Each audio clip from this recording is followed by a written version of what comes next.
वक्षःस्थलं दक्षमान्दको अव्यद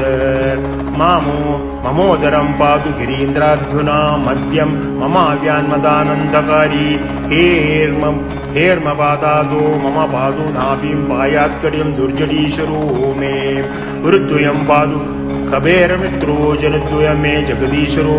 अव्यात् जङ्गयुगं पुङ्गवगे दुर्व्याप्तपादो मम व्यासरो वन्द्यपादः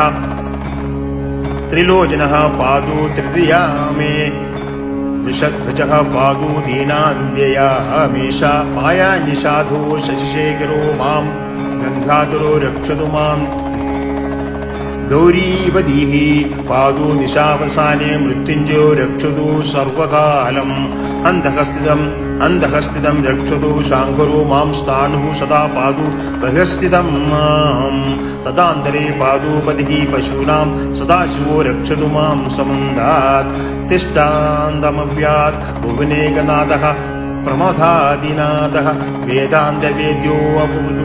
मां निषण्णं मम व्ययः पादु शिवः शयानम् मार्गेषु मां रक्षतु नीलकण्ठः शैलादिदुर्गेषु पूरयत्र्याहि अरण्यवासादि महाप्रवासे अव्याद उदारशक्तिः कल्पान्तकालो पडुप्रकोप स्फुटाट्टहासो चलिताण्डकोशः घोरादिसेनार्णव दुर्निवार महाभयात् रक्षतु वीरभद्रः पत्यशाम्यतङ्करदावरोधीनि सहस्रलक्षायुधा कोटिभीषणाम्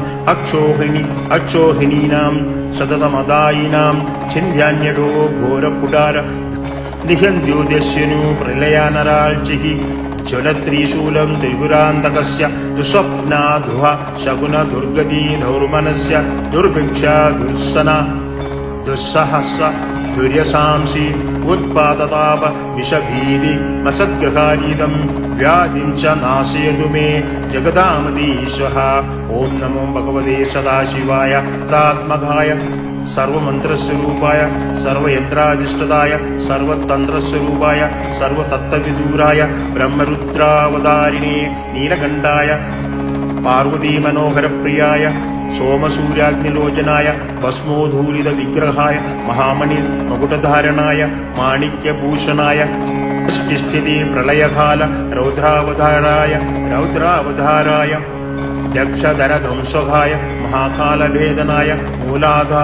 मूलाधारैकनिलयाय तत्त्वातीताय गङ्गाधराय सर्वदेवादिदेवाय षडाश्रयाय वेदा